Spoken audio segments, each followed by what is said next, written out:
Hello, my name is HQ of Itsmyracex. Welcome to my channel. Please do me a favor. Hit the like button, share the stream, and click the notification button for new content. Thank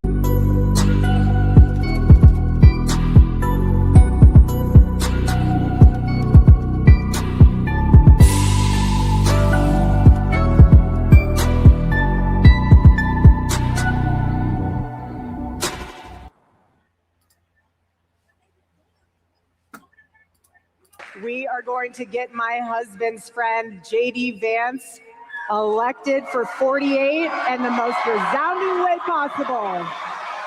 May still be 2025, but the 2028 presidential race is already getting underway. In a speech last night, Erica Kirk endorsed Vice President JD Vance, telling the crowd in Phoenix, quote, "We're going to get my husband's friend elected." Erica Kirk is the widow of Charlie Kirk, the Turning Point USA co-founder, who was assassinated earlier this year. She took over as head of that organization, which is one of the most influential conservative groups, especially among young people and MAGA voters in the country.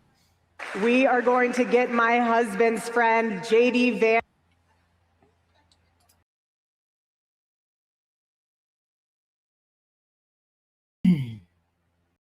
Put me up here. Look at Erica Kirk. Erica Kirk. You know, Charlie Kirk was a real person whose life ended tragically, right?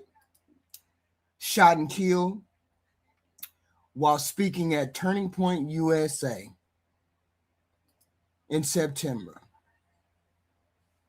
He was charismatic. People said he was charismatic. I don't know the man, never knew the man. Okay. Never knew the man. Polarizing figure who built a huge political machine with TPUSA. One that mobilized a lot of young people for conservative causes and candidates. His assassination shook the political world and was treated by many leaders as a martyrdom moment. That's why what she is doing is deeply, deeply wrong. Erica Kirk, his widow, has stepped into the leadership at Turning Point USA and is aggressively pushing forward the organization's agenda, which includes heavy religion, strong endorsement of JD Vance. Rather than allowing genuine democratic debate, which they don't want to do, there's a sense that the elites running these movements are trying to turn grief into political obedience. Like they have some divine right to tell everyday working Americans how to think, how to vote, how to feel. What's especially crazy is how religious language and moral duty talk is used to silence questioning and build unquestioning loyalty, like being anti-Semitic or anti-Jewish or anything like that. People are being told to follow the crowd, to pray the right way, to align themselves with certain political goals, because Charlie would have wanted it that way. But using someone's death, a violent and traumatic loss, as a springboard for your political ambitions, putting political pressure on people, in not honoring that man's memory, you're manipulating people's emotion and trying to control people's behavior. There's a profound difference between remembering this boy's life and exploiting his death to force people to group think how y'all want them to think. This is what they doing, y'all. And now y'all, the Republicans, y'all getting treated just like the Democrats are getting treated when we had to pick Kamala. Now y'all got a candidate. Yeah, y'all got a candidate. Y'all ain't got to pick shit. Y'all ain't got to do nothing. That's all y'all got to do is show up and vote. We already got our people. We already got the guy we want. Yeah. We don't give a damn what y'all want. We got the guy we want. Predetermined person. Y'all bitched at us. when they did it with Kamala. So by the elites, the rich motherfuckers are behind this. Political operatives, big donors, media personality, the new leadership at TP USA are acting like they own the movement and own the public loyalty. They got y'all. They treat the followers like sheep instead of citizens, demanding fealty and devotion rather than inviting debate and inviting other people to step up and be candidates. They don't respect the thought. They're not respecting the independent thought. I get it. That's not grassroots democracy. They don't care what y'all think. That's a top-down coercion disguised as a sacred mission. Oh, we got to get behind JD. We don't care who else is going to come up there and be the guy. We don't care who running. JD Vance is who we want. We want y'all to pick JD Vance, and y'all better pick JD Vance. See, this is old politics. This is what they've been doing. This is what they've been doing forever. Manipulating your faith, using fear, shut down dissent, herd people where the powerful want them to go. They herding y'all Republicans. They say y'all sheep. They don't give a damn what y'all want. They said JD Vance is y'all man. JD Vance is the dude they want y'all to pick. So don't pick nobody else. Just pick JD Vance. So let's call this exactly what it is. Political elite exploiting a public tragedy like they did with his damn funeral to push religion and conformity. And a lot of y'all going right along with it. Yeah, let's go around. Yeah, let's pick JD Vance. Like there ain't nobody else y'all can figure out to pick. They act like this is the only choice you got.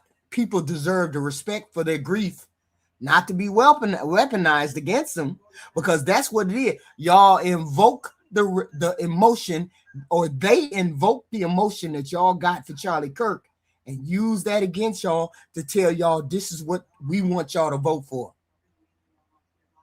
Okay. Communities deserve an open debate and genuine choices at the ballot box.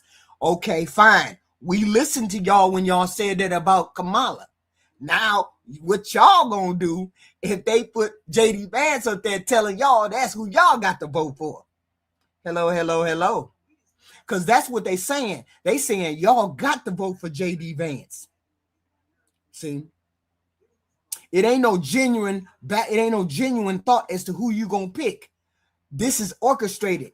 Orchestrated chance. Watch. It's gonna be a heavy push for JD Vance to be the nominee. Y'all watch. They're gonna keep pushing JD Vance in front of y'all. Because y'all choice already made. Y'all rich donors, y'all rich people, y'all rich Republican. They said they want JD Vance. They don't give a damn what y'all want.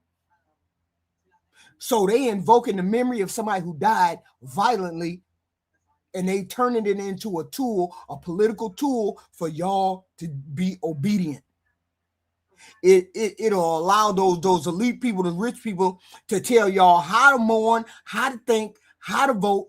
Then your real democracy don't even belong in y'all party no more. They got y'all. Y'all go right along with who they want you to go right along with. Don't pull up Kamala now. Don't start bitching about Kamala, because we was pissed off at that too, but we didn't have no choice. Y'all got more of a choice. Y'all got more of a choice to pick. Okay, but they trying to push JD Vance down y'all throat. I know y'all don't like it, but it is what it is. Hold on. Look at this. Y'all look at how they presented JD Vance. Watch this.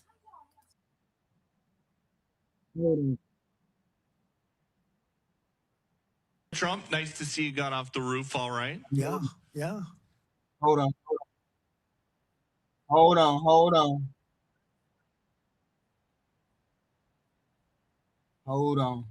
I had the wrong book. The wrong thing. Let me put that up there. Get that doggone president off there. Hold on. Let me put this person up there. Damn. Every time I turn around. Okay, there we go. Here we go. Privilege to be able to introduce to you our incredible Vice President, J.D. Vance. J.D. Vance lives the American dream because he wants you guys to be able to live the American dream.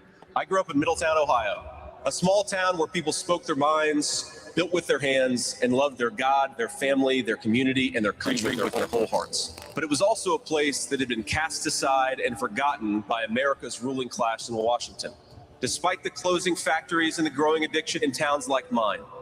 Y'all tell me when y'all ever heard of a vice president having this much coverage and he ain't running for nothing.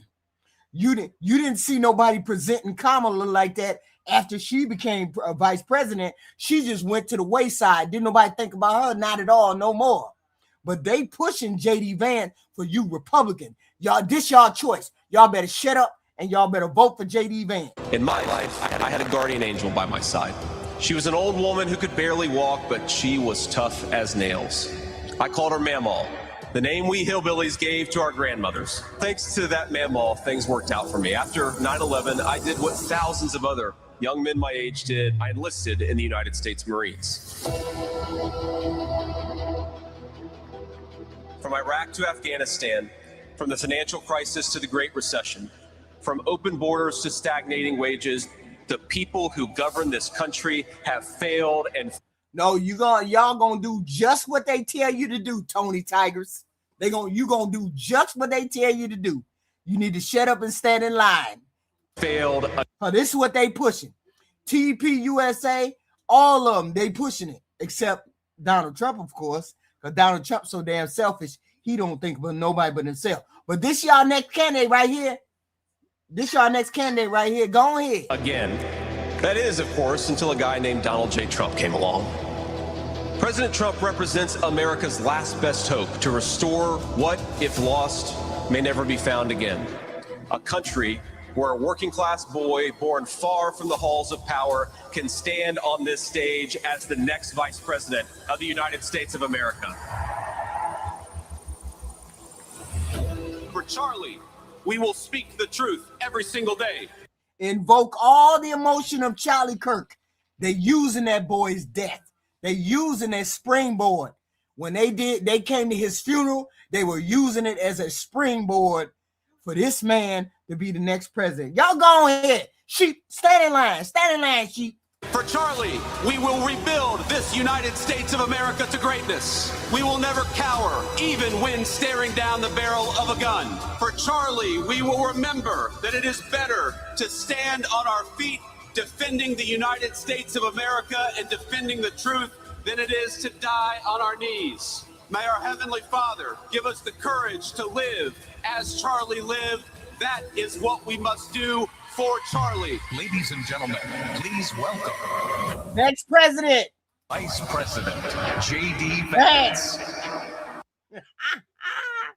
Yeah, they got you rolling.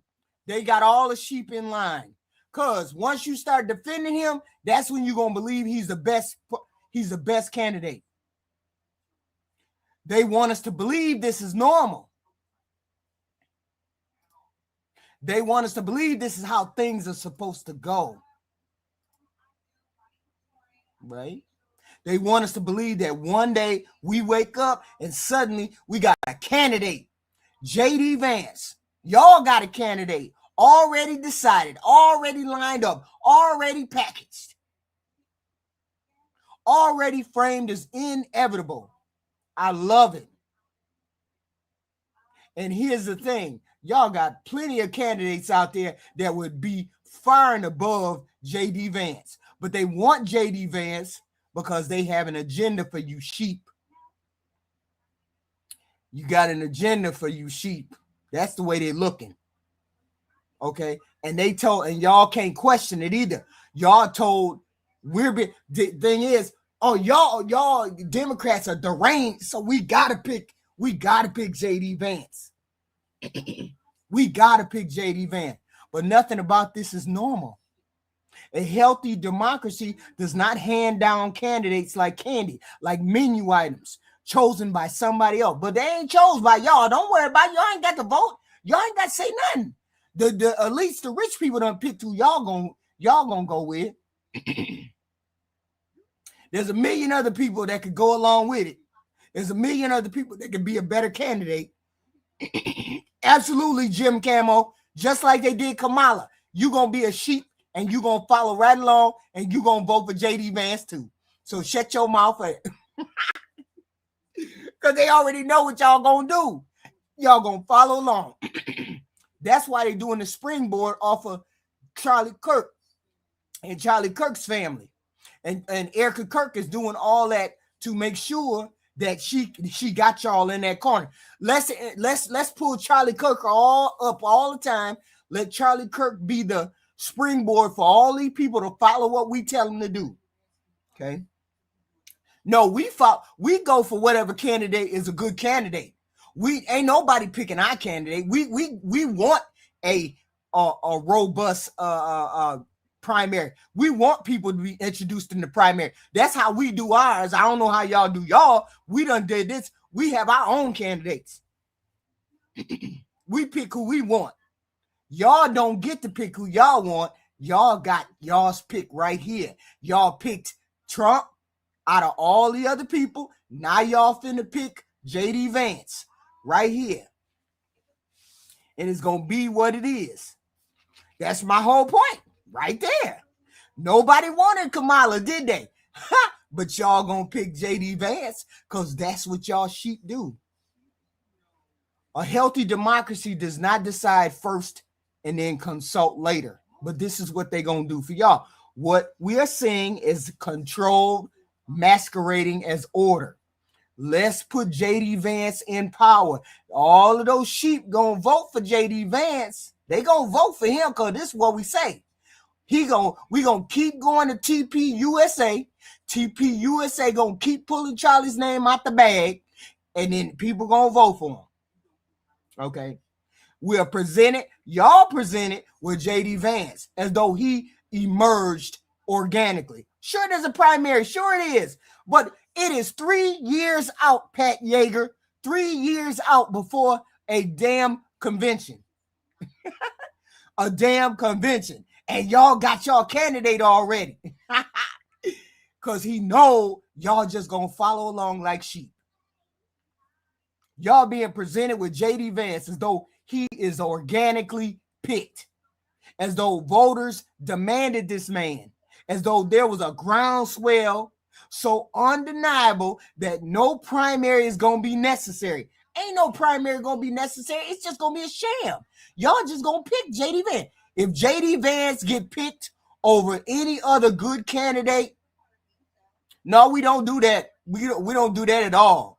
We have our own individual picks. That's what we do. We have our own individual pick. Kamala is something different. Kamala was 3 months in. Kamala only had 3 months.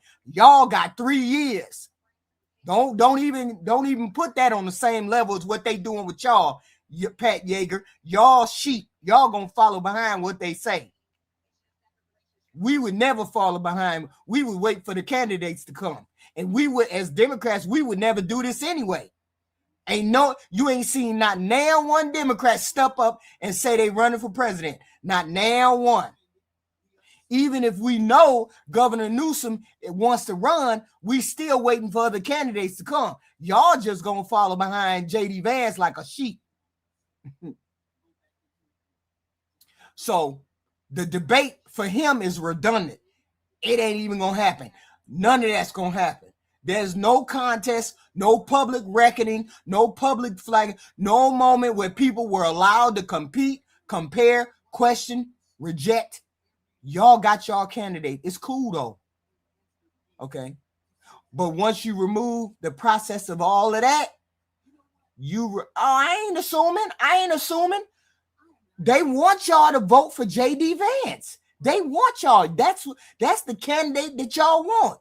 That's the candidate that y'all people want. The TPUSA is y'all base. Those are y'all people. So them people get to decide, I guess. Okay, them people get to decide. I don't know. Maybe y'all do decide. See, it's the same feeling we get with healthcare plans we didn't choose, with housing markets we can't afford, with jobs that demand the loyalty while giving us none, with school systems that fail our kids and then blame our kids for failing. Choice is always something other people get, but it ain't gonna be here. They ain't giving y'all no choice. So when the political class does this right here, when they want to skip the primary, skip the challenge to him, skip the argument. They just want to present JD Vance. They're not just making a strategic move. They letting y'all know they want y'all to vote for JD Vance, and he's the one. They are reinforcing a message that most of us been receiving, most of y'all been receiving y'all entire life. Your role is not to decide. Your role is to comply, get along, be sheep. What makes this moment especially pissing people off? It should piss people off. Why? Because we were just here. We were just here. Hey, Dawn. When the Democrats, when we consolidated around Kamala Harris, the response was crazy. We were told it was undemocratic. We were told voters got robbed. Oh, well, hell yeah, y'all gonna get robbed too, because this is who y'all gonna vote for. We were told it was proof of elite arrogance. We were told that no one should be handed a nomination without a fight. Wow. So let's see how much of a fight y'all gonna put up with, and y'all just gonna deal with JD Vance. And y'all know JD Vance ain't the best candidate that could be put up there. Y'all know that. Y'all know that. So now we got to be told to be practical, strategic, stop complaining, get in line. Wow, they sure as hell got contempt for y'all. That's for damn sure. They gonna present y'all with the choice. Trump, nice to see you got off the roof all right. Listen, President Trump. Do President Trump look like he endorsed him? Listen. Right? Yeah. You said this morning that you probably won't be running for a third term. This weekend, Secretary of State Rubio said that he thought JD Vance would be a great nominee. You could clear the entire Republican field right now. Do you agree that the heir apparent to MAGA is JD Vance? Well, I think. Does he say yes? Does he say yes? Because JD Vance was forced upon him, and he can't stand JD Vance. Most likely, in all fairness, he's the vice president. I think Marco is also somebody that maybe would get together with JD in some. Yeah, he would get together with JD. Yeah. He already got somebody in mind, and it damn sure ain't JD Vance. Form. I also think we have incredible people, some of the people on the stage right here. So it's too early, obviously, to talk about it, but certainly he's doing a great job, and he would be probably favored at this point. About supporting in 2028. JD Vance. In 2028, as what I've seen so far, I support JD Vance all the way. I think he has done tremendous work as vice president in fostering our country for the better. They gonna push them TP USA people to make y'all vote for them people. Them TP USA people gonna get y'all to vote for JD Vance. And I can see him doing a lot of good and continuing Trump's work in the future. We are free thinkers. We're going to have these disagreements. Convergence, you ain't never said a better word. That's all we got to do as Democrats is run a run-of-the-mill white boy right alongside with JD Vance. It's over, because nobody likes JD Vance. For real. Most of y'all don't like him because he's unpalatable. He's one of those people that you look at him and say, yeah, you a lying, scheming ass motherfucker, and I don't trust you. Going to have our own thoughts, and the fact that he's creating a space where we can all do that and realize that it's okay to do that. I feel like that's really strong for the party. I just love on how well him and Trump have worked as a team, and I feel like JD Vance is learning a lot from Trump, but also in the position that he is now, and I'd love to see him step into that role, and I'm excited to see what he would do and what he's capable of as leading the country. All right, Erica Kirk and Turning Point continue this really weird tour around the United States of America. Here is Erica Kirk last night at a Turning Point rally. I saw some activity on Twitter, Elon Musk's free speech website, that Grindr was crashing out at the location of this place. I don't know if that's true or not. It was just on Elon Musk's site. But here is Erica Kirk talking about MAGA after Trump. Play the clip. For both 2026 and 2028, we're investing in states and not just in races. So what I mean by that is we are building the red wall, Arizona, Nevada, New Hampshire. That's going to be very important to us. We're going to ensure that President Trump has Congress. When the hell did Erica jump out there and start being a political activist? I thought she was that what is that? What is they called? The trad wife. I thought she was a trad wife. She wasn't really no trad wife. That's what they tried to sell y'all. That's what they tried to sell you Republicans, that she was a trad wife. She ain't never been no trad wife. She ain't never been no trad wife. She ain't never been anything y'all thought she was. That's why she comes across as fake, because she ain't none of that. She on the stage every chance you get, wearing leather pants, hugging up the men, let that little fiasco happen at her husband's funeral. She been in it. She been in it to win it. And she ain't been no damn trad wife. That's how I know they fake. They all fake. They all in on it together. And they gonna make y'all sheep vote for JD Vance. For all 4 years. We are going to get my husband's friend, JD Vance, elected for 48 and the most resounding way possible. You sound goofy as hell, Tony Tigers. You sound goofy as hell. Who am I attacking? I can't help it, y'all sheep. I can't help it. I can't help it, y'all elite bosses. Y'all bosses, the people that tell y'all what to do, where to go, where to vote. I can't help it that they just putting out feelers to make sure that y'all gonna do what y'all got to do. I ain't attacking her. I ain't the only one that says she fake and phony. That's not attacking her. That's just saying what people believe. You wild. Y'all be wilding.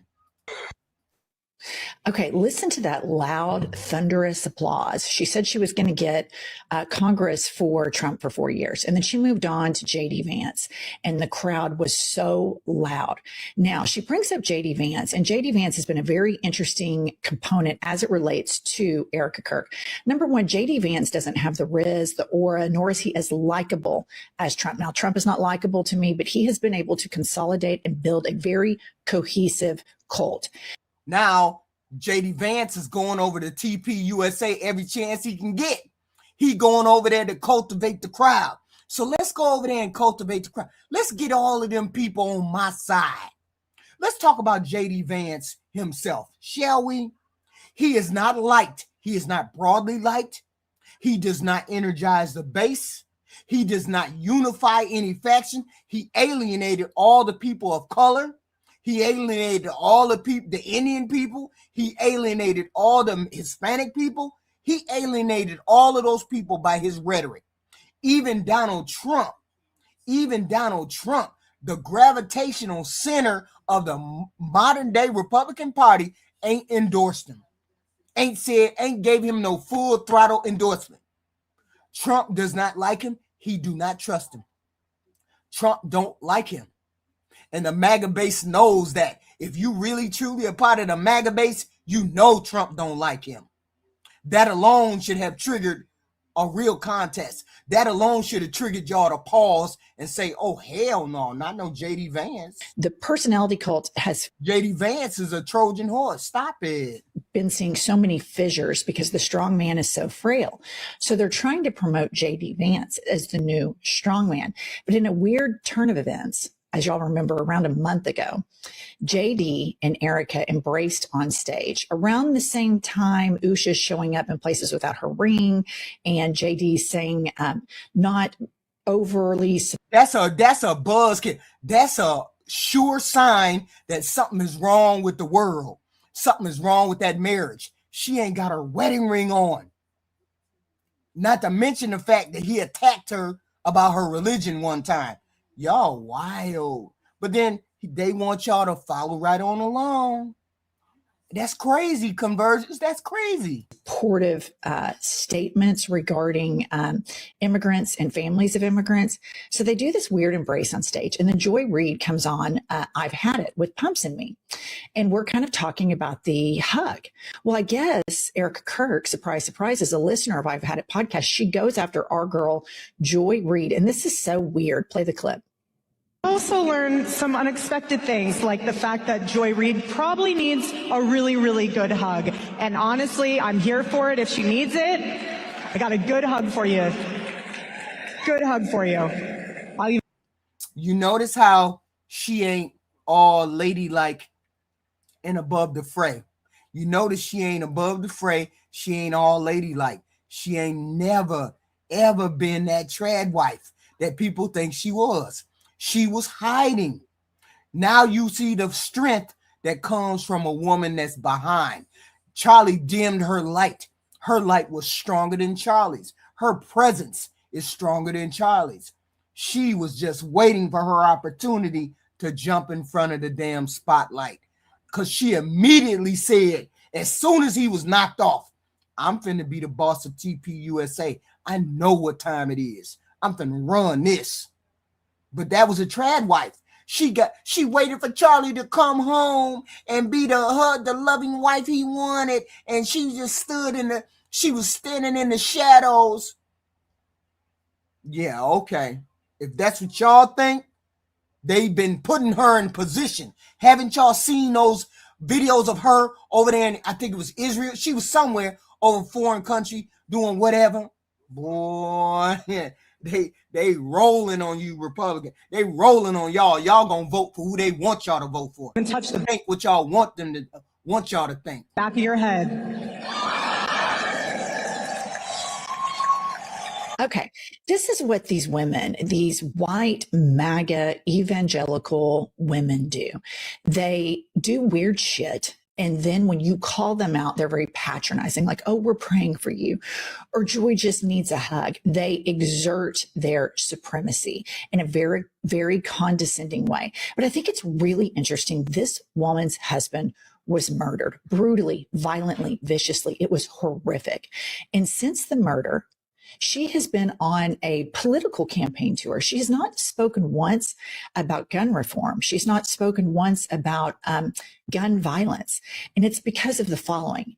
In her mind, and in the mind of all of the people in that audience, they don't see guns as the problem.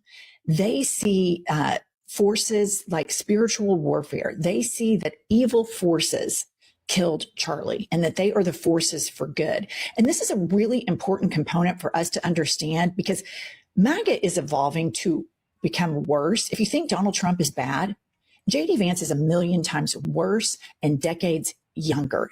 And that's the whole point. JD Vance is 100 times worse. He's worse because he's smarter, he got more intelligence, and he's a puppet for Palantir. He's a puppet for the corporate, the tech guys. He's a puppet for all of them. And oh, hell yeah, they got an agenda. That's who they want to put in charge. That's who they going to make y'all vote for. That's who they going to make y'all vote for. I would be salty, just like I was salty when they said Kamala was the nominee. Salty then. Y'all going to be even saltier now because y'all can see it coming. Y'all can see it coming. The bullshit. The corporation taking over.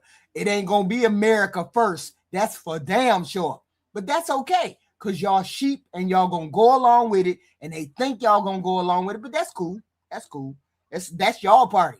So we need to lock in as to whom we are running against. We are running against people who do not want to identify a real reality-based problem. They want to identify that, oh, the demons and Satan and the democrats are coming after us, and we're the party of God's will. This is some really, really Iron Age magical thinking, very, very dangerous stuff. When he's gone, J.D. Vance will be the next president, and I'm fine with that. But let me tell you why. First of all, the only way that he would ever become president is if the tiny-handed tyrant was either forced out or pieced out while he was in office. And at that point, MAGA would already be fractured. He would not be ascending to power at the height of the cult. He would be inheriting a movement that is full of burnout, infighting, and disappointment. And J.D. Vance is a confused brand. What even is he? Is he a populist, a Christian national, a tech bro project? Or is he just trying to be whatever billionaire and Fox News wants him to be from week to week? Because if that's the case, that sort of ideological duct tape is not going to hold up for very long. And even if J.D. Vance tries to be as mean as Trump, it's not going to work for him. He cannot say the quiet part out loud.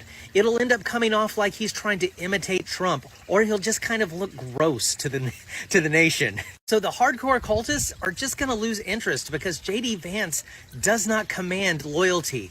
He panders to it. He tries to act like he's a man of the people and he's just anti-elite. But he is from Yale and he is part of the Silicon Valley tech bros. So that's going to wear thin really quick.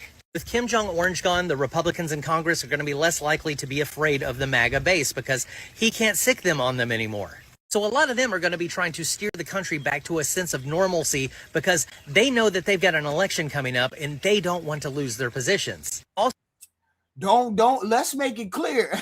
Let's make it clear, Mackenzie.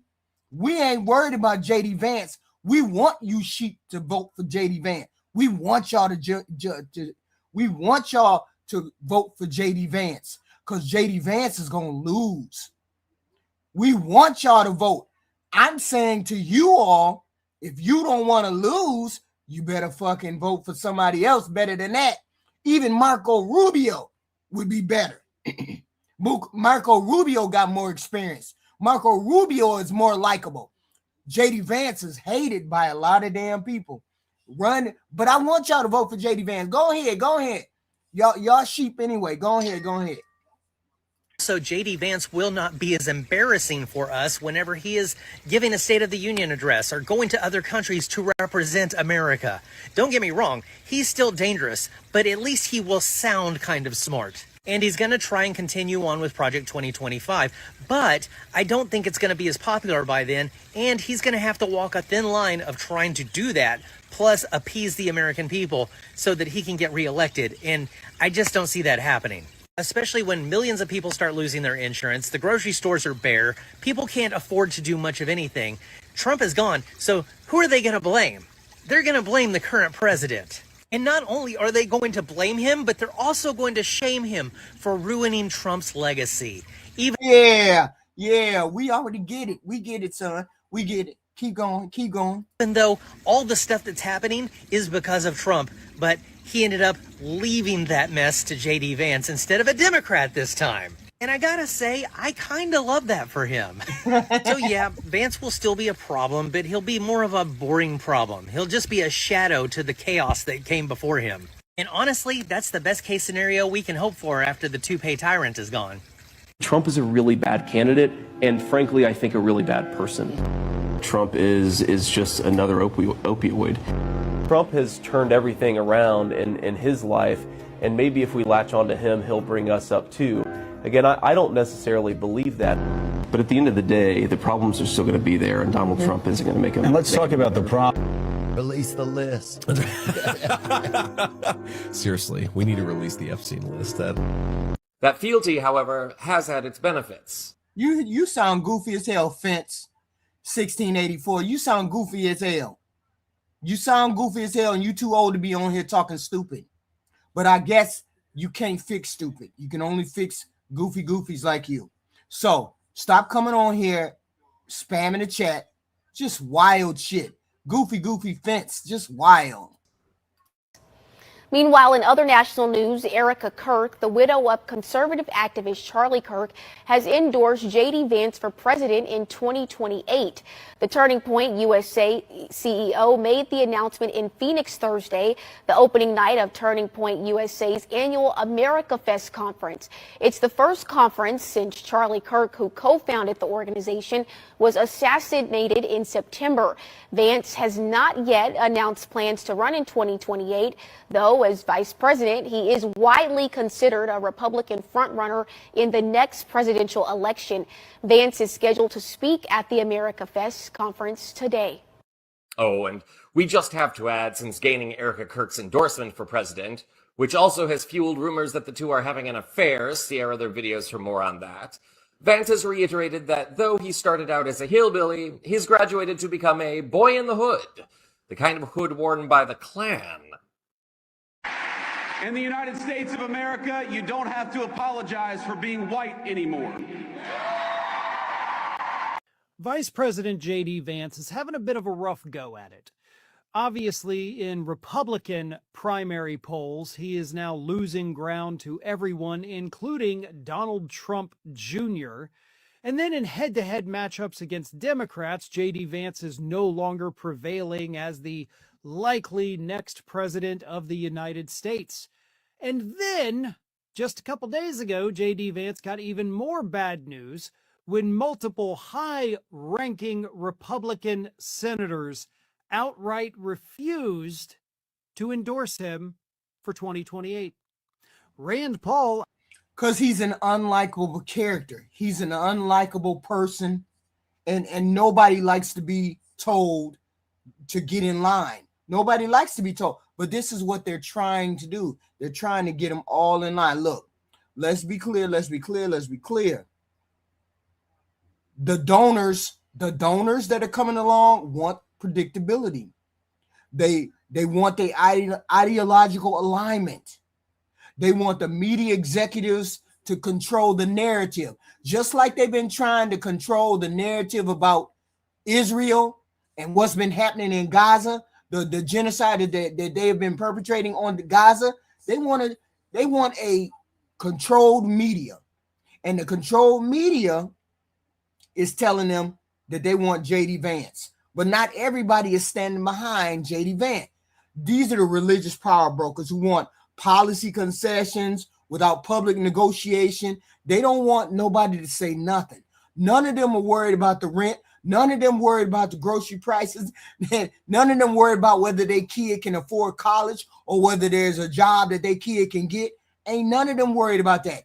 It continues to roll on, roll on, roll on. And J.D. Vance is in line for those kind of people to take care of us. I actually said this. I think there needs to be representatives in the GOP who still believe international trade is good, who still believe in free market capitalism, who still believe in low taxes. And then, does Vance fit the bill? Rand Paul was asked, and he said, no. The other high-profile Republican senator was Lindsey Graham. Lindsey Graham was asked point blank, like, hey, Marco Rubio just endorsed J.D. Vance for 2028. Erica Kirk, who is riding that gravy train all the way to the bank, endorsed J.D. Vance. Lindsey Graham, will you endorse J.D. Vance? And Lindsey Graham said, well, he's got a big day ahead of him, and, it's tough for him. And that was it. Don't nobody like J.D. Vance. Don't nobody like J.D. Vance. But they gonna push him down y'all throat. They gonna push him down y'all throat, and y'all gonna swallow it. He wouldn't actually say, yes, I endorse J.D. Vance. But I love how the interviewer, and this was on network TV, asked, like, well, Erica Kirk did it. I want everybody to understand something here. I know we're kind of being inundated with Erica Kirk news. 99% of the country has no idea who that person even is. She is not an elected official. She is just a regular citizen who did go through a tragedy earlier this year. I'm not trying to downplay that at all. They don't care that they don't care. They're trying to use the juice from Charlie Kirk's death to get all of these woo-ha's, MAGAs, TP, USA, all these young voters. They trying to get all these young voters who Donald Trump is losing in droves. They're trying to get all the young voters. Oh, y'all, come on now. Donald Trump screwed us over. Donald Trump put everybody first before the American. Donald Trump is a Republican. Y'all ran against away from Donald Trump. But no, y'all come on back and vote for JD Vance. JD Vance is he's something different. He ain't nothing different than Donald Trump. He gonna give you the same bullshit that Donald Trump gave you. But come on back. That's what they do every year. Every year they tell you to come back and vote for the same bullshit. The same bullshit, and you get the same bull. I still ain't got nobody who put something in the chat that said, what did y'all gain? What did y'all gain by voting for the big, beautiful bill? I still ain't got none of that. See, the gap between who decides and who lives with the consequences is where I get pissed off at. Because when JD Vance speaks, a lot of people don't hear representation. I don't hear JD Vance representing me. I don't hear JD Vance saying anything about me. I hear judgment. I hear distance. They hear somebody who talks about communities instead of with them, not for them. And that matters. JD Vance is not the guy, not for me. I wouldn't vote for him because I know he's bought and paid for by Palantir. His rhetoric has alienated Black people, Hispanic people, alienated Indian voters, alienated immigrants, alienated people who do not see their lives reflected in this Christian nationalism framing. Alienated all of those type people. Okay. And people see if he follows the same playbook as Donald Trump, oh, hell no. He's unlikable. He's unreadable. We know he's a fake. We know he's a fraud. All of those good things. People know that. Okay. And instead of recognizing that, the elite people just want to dismiss all that and throw JD Vance down y'all throat. But that's cool. Y'all follow behind y'all leaders. That's cool. Excuse it. Absolutely not. But at the same time, her opinion, who she endorses, doesn't matter. It doesn't matter any more than whoever your neighbor endorses. Sure, she has a platform. Absolutely. But a lot of people are getting really kind of like, why is she acting like the horrible thing from September didn't happen? And why is she using that to become, quasi-famous? It's really starting to raise a lot of eyebrows and not sitting well with a lot of people. So I wouldn't spend too much time worrying about who Erica Kirk is supporting to be the next president. But J.D. Vance's chances of becoming president, I want to say they're getting slimmer by the day, but in fact, it's actually just the opposite. Because I do still think J.D. Vance is going. I will be a vice president who never forgets where he came from.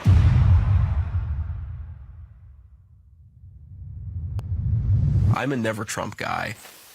I never liked him. I don't know who I'm going to vote for. I'm definitely not going to vote for Trump. My current plan is to vote either third party or, as I joke to my wife, I might write in my dog. What Trump is just another opioid. I can't stomach Trump. I think that he's noxious and is leading the white working class to a very dark place. There is definitely an element of Donald Trump support that has its basis in racism or xenophobia. That I agree. So that is why I don't trust JD Vance. Because JD Vance is a manipulative, swarmy human being. He knows what he believes, and he damn sure don't believe in none of this garbage that he's spewing around all of these people. Because if he believed in this Christian nationalism, this Christian X, Y, and Z, he wouldn't have married who he married. He never would have married who he married if he was all that nationalistic Christian X, Y, and Z. So that's how I know. And from videos like this, and the fact that he has bisexual or he was bisexual at some particular point. That's why I don't believe JD Vance. JD Vance is a chameleon. JD Vance is a what is it? He's a character that all those rich tech people put together in order to fool the American public into believing that he's one of y'all. And that's why he got the endorsement from who was it? Charlie Kirk. When the hell did he become such good friends with Charlie Kirk? When? He was such good friend, my husband's friend. When did he become such good friends with Charlie Kirk? When did that happen? How many people know that how many 30-year-olds is friends with 45-year-old men? How many 30-year-old young men are friends with 45-year-old men? There's some, but not a lot. With you on Trump. I don't think he actually cares about folks. I think that he's leading people in a very dark direction, and that's ultimately what worries me the most about Trump. Trump is a really bad candidate, and frankly, I think a really bad person. I officially accept your nomination to be Vice President of the United States of America.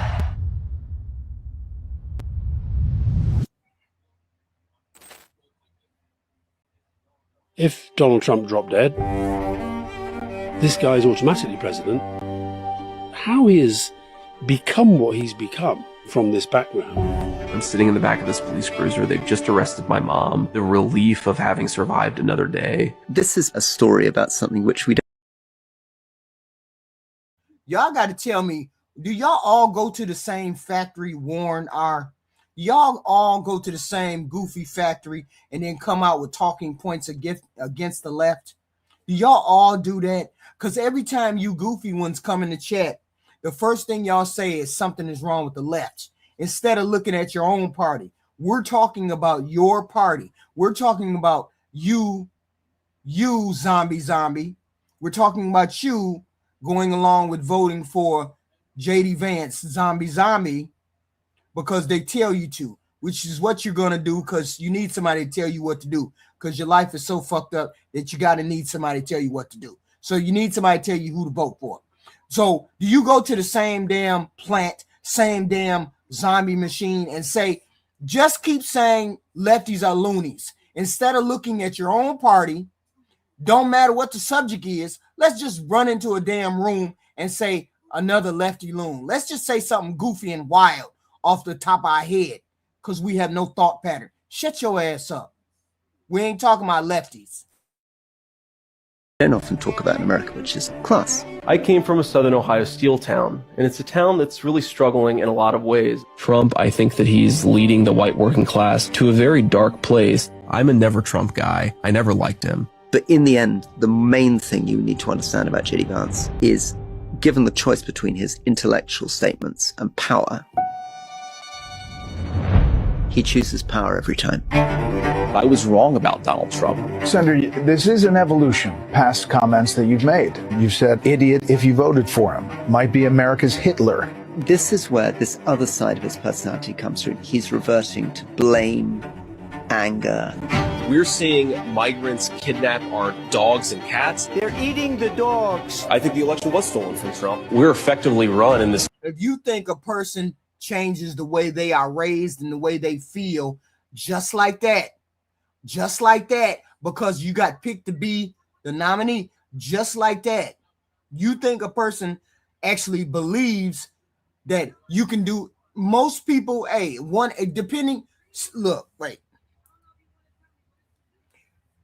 when you have thoughts about a particular person and you've seen their conduct, and you know this conduct to be true. He was in the Senate, so he knows the conduct that has been done by Donald Trump is true.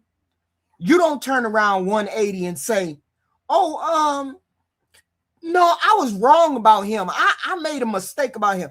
I don't think he's trash. I think he's X, Y, and Z. When the hell has Donald Trump did any kind of 180 on his behavior?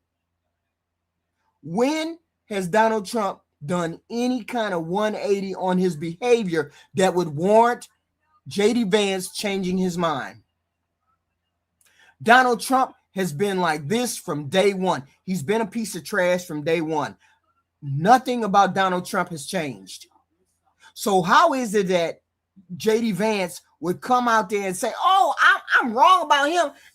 All that shit that was said about him before, no, that ain't true. I believe he's a really good person." Hell no. Donald Trump ain't endeared himself to no. If anything, he's become more of a worse human being. Specifically on the day that Rob Reiner and his wife got killed. Specifically, Donald Trump has done nothing to change anybody's opinion about him being a piece of trash. So when JD Vance comes out there and says he's a piece of trash, when he was younger, that was the truth. That's how JD Vance really feels. So how can you trust somebody that will turn on a dime, who would be so opportunistic that they would turn on a dime just so they can be vice president? He's doing it because he's being backed by the rich donors. He's being backed by Robert T, the Teal guy. He's doing it because it's opportunistic. Okay. Yes, you could change your mind, but something has to make you change your mind. There has to be some kind of reckoning for you to change your mind. Donald Trump hasn't changed in any way, shape, or form. He's still a trashy human being. And the opinion was JD Vance hated Donald Trump.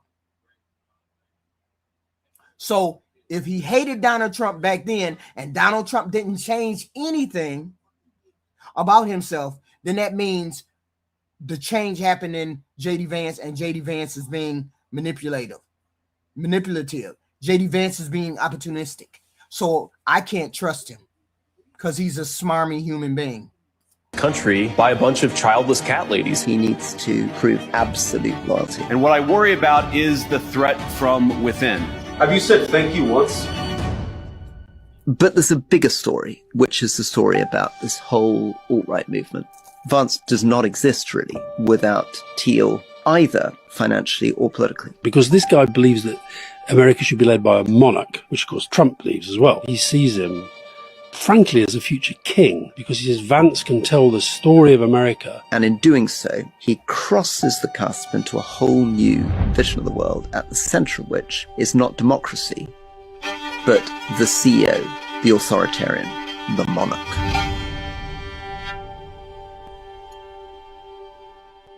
J.D. Vance recently visited Rupert Murdoch's ranch in Montana. He has not told anyone what the meeting was about or why he was going. Rupert Murdoch is a right-wing media mogul. If you're trying to do something serious in right-wing politics, you're going to pick up the phone and ask Rupert Murdoch if he'll give you a boatload of money. And that's the whole point.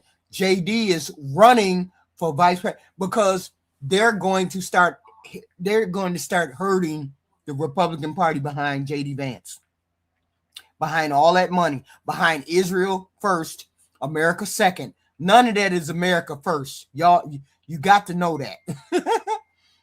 They have put him in a position that they're going to keep throwing JD Vance in front of all these MAGA folks. Let me throw you out because they zombies. You already know they're zombies. You already know MAGA crowd is zombies. So they're going to start throwing JD Vance in front of them. Y'all got to vote for JD Vance. Y'all got to vote for JD Vance. Just favorable coverage with his many media outlets. Rupert Murdoch owns the Wall Street Journal, which not long after this meeting occurred, published the story about the letter that Donald Trump wrote for Jeffrey Epstein for his birthday. When you combine this with the concerns about Donald Trump's health, I believe he has congestive heart failure and or chronic kidney disease, which is why his legs swell like they do and why he's most likely been wearing a urinary catheter from the excessive urinary output from having to take diuretics and medications to take pressure off of his heart and kidneys. J.D. Vance is preparing to become the president of the United States. Whether it's because the Epstein situation takes Trump down or Trump's health keeps him from continuing as president. The interesting dynamic about Trump is that he's not an elected official.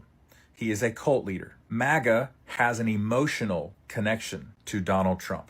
That's why he's wearing one of those things, those catheters. You can't argue with anybody who's MAGA and use your intellect because all of their ideology is rooted in the things they most deeply fear. For years now, Donald Trump has been telling MAGA, they're not after me, they're after you. I'm just in the way. He has set himself up as their Messiah. And when he's gone, the cult is going to fracture. They do not have an emotional connection to J.D. Vance. Thank you for your attention to this matter. To have a conversation about J.D. Vance and Turning Point USA. Turning Point USA is very dangerous for a multitude of reasons, and J.D. Vance being one of the pillars and one of the arcs of why it's dangerous. He went on stage at America Fest and gave a very polarizing, quite frankly, flat-out racist speech, leaning into white nationalism and the white supremacy sentiment of this country. Take a listen to what he said. Love what Nikki said about this. We don't treat anybody different because of their race or their sex. So we have relegated DEI to the dustbin of history, which is exactly where it belongs. In the United States of America, you don't have to apologize for being white anymore. If you're an Asian, you don't have to talk around your skin color when you're applying for college, because we judge people based on who they are, not on ethnicity and things they can't control. Can you turn that down for the moment? Yes, guys, control room, let's turn it down. Come on. This is the way that identity politics gets weaponized. Not responsibly, not thoughtfully, but clinically, cynically. Okay? Rumors, whispers, dog whistles, selective outrage. Oh man, white men don't have to apologize for nothing now. They ain't got to apologize for nothing. If DEI was such a great divider, Mad Rush, why y'all keep saying that we equal now? We equal. Y'all don't need DEI. We equal. Everybody's equal. We equal with DEI. We ain't equal when DEI is gone, goofy.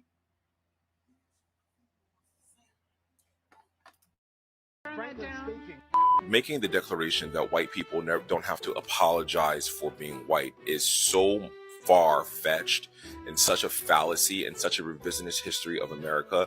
There's never been a time in American history where white people have to apologize for being white. Conversely, what's happening is the further and further we're away from black codes, Jim Crow, legal segregation, legal and systematic oppression of black people, and slavery and black people being subjugated, white people are having to hear hard truths, learn the facts and the truth about American history, being held accountable for their actions, and having to share space. White people in this country, especially those on MAGA and conservatives, they do not like that we want to be equal. And I always say, white people are lucky black people don't want revenge. We just want equality. Yup. Leaning into the sentiments that we don't have to apologize for being. No, Mad Rush. We're equal with DEI. When you take DEI away, we ain't equal. When you take, y'all keep saying we on the same playing field. We are all equal. We all the same. We have the civil rights things. We have the DEI thing. If we don't have those things, then we're not equal. So taking those things away makes it unequal. That makes sense. I think it makes sense. That's wild that y'all would think DEI would make y'all unequal, to make y'all say y'all have an issue.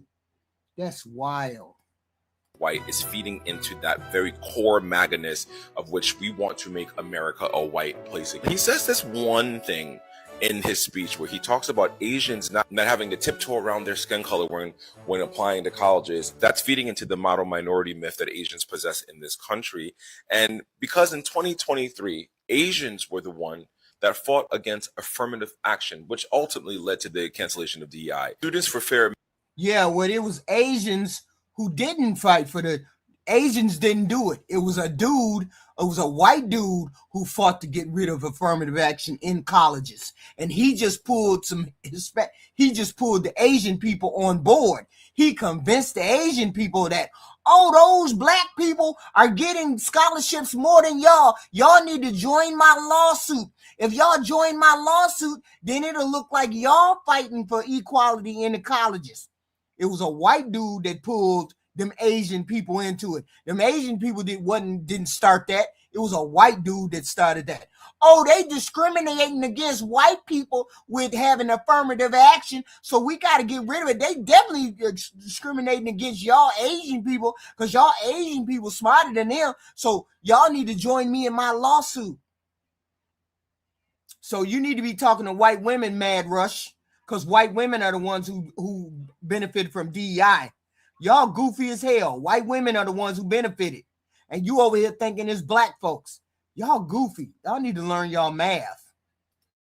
Commission brought up a lawsuit against both Harvard and UNC at Chapel Hill, saying that affirmative action actually negatively impacted them as Asians, even though they overwhelmingly made up the majority of the student body at Harvard and UNC. Ultimately, they got played, we got played, and now we're in a place where DEI is out the window, even though it's supposed to level the playing field in this country. So his statements are reinforcing. No, it didn't level the play. No, it's unequal now. According to white folks, they got to apologize that they white. No, it ain't equal. We ain't equal because we keep telling them it ain't equal, but they keep telling us it is. We all equal on the same playing field, even though we know it ain't true. This white folks saying this shit. This idea and that Asian people wasn't even the ones who wanted to be on this damn thing because they were getting their benefits even more. They were getting their benefits despite Asian people are being negatively impacted by black people. Then goes and says that we are not the party or the group that judges people based on sex, religion, race, or wherever they come from. We want American patriots, and then goes on to literally throw out racist remarks towards Jasmine Crockett and Ilhan Omar. Make it make sense. Make it make sense. Make it make sense. The party that is worried about identity politics is the Republican Party, but they got sheep in that party, so we ain't worried about it. They believe, oh yeah, JD Vance, yeah, take them black folk down. Yeah, take them down a peg or two. That's the way they think. So this is why you would get goofies voting for JD Vance. Omar Fateh was Ilhan Omar's candidate for mayor of Mogadishu. Minneapolis. 5 minutes later, he talking about identity politics. 5 minutes later, after he said, we're not the party that worries about identity. We're not the party that worries about whether you're black, white, or Hispanic. And 5 minutes later, he over there talking about Ilhan Omar, Joy Reid, all these. He over there talking about X, Y, and Z. Make it make sense. The freaking hypocrisy is that, but that's okay. This is the Republican candidate right here, so we're gonna stick with him right here. Okay, we will stick with him right here. Jasmine Crockett. Record speaks for itself. She wants to be a senator, though her street girl persona is about as real as her nails. You sound goofy as hell, Snicky 1976. You sound goofy as hell. You know why you sound goofy as hell? Because nobody's disputing where the world would be or anything else would be without white people. Nobody's disputing that. Are we? Nobody's disputing that. What we resent, what we hate is that you white people think you're better than the rest of us. That's what we don't like. That's what we don't like. Nobody's disputing what you did or did not do. Y'all just don't be thinking at all. To put out this sentiment that she's a street girl persona is to call her ghetto, and to say that Ilhan Omar is not an American, but she was campaigning for Mogadishu, which is in Somalia, is literally insane, bro. It's literally insane. It's insane. And then what makes Nicki Minaj's remarks so devastatingly bad on that stage is that she is an immigrant from Trinidad, and they're using her now as, well, this black woman said this, so it's okay. I think that Erica Kirk wants to be first lady. I think that Turning Point USA has found their new king, and with all of the youth that is conservative in this country that Turning Point has behind them, and the fact that they have grown between last year and this year upwards of $400 million worth of donations from people, it is a dangerous organization. US Vice President JD Vance has received a mixed reaction during his holiday visit to the UK. A van featuring a viral doctored image of the VP pictured driving through the British town of Charlbury. It is the same image that reportedly led to a tourist being banned from entering the US after customs found that image on their phone. Our whole point is what you want to pat on your back. That's the point. You bringing that up means you want to pat on your back for something. What you want us to pat you on the back for, Snicky? What you want us to pat you on the back for? You did X, Y, and Z. Ain't nobody having no dispute about that. We ain't even talking about that. You're the ones that don't recognize what you did. You don't recognize the history of your people.